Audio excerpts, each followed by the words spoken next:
Sketch an image of segment PQ after rotating it 90 degrees counterclockwise about the origin and reflect it in the y-axis. So first, I have to think about my two transformations. First, I have to rotate 90 degrees counterclockwise. And then second, I have to reflect it in the y-axis. So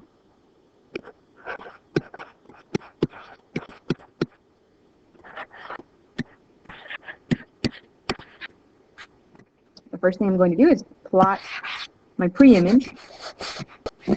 So 2, negative 2 is point P. And Q is 3, 1, 2, 3, negative 4.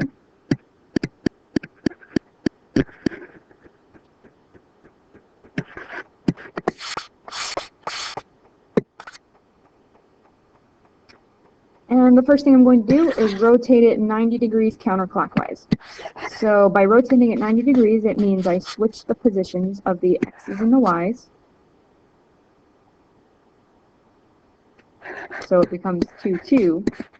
And I change the sign of the original x, or of the new x. So since it was negative 2, it's now going to become positive 2.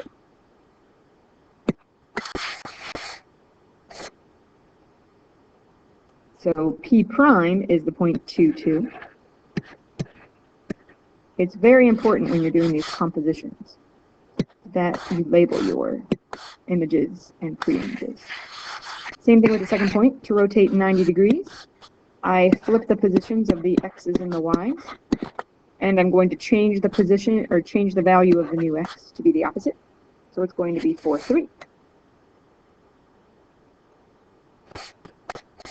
1, 2, 3, 4, 1, 2, 3.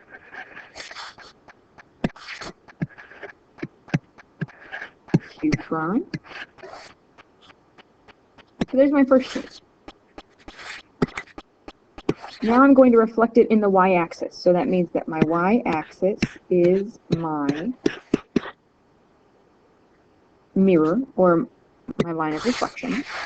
Since P prime is 2 away from the line, it has to be 2 away from the line.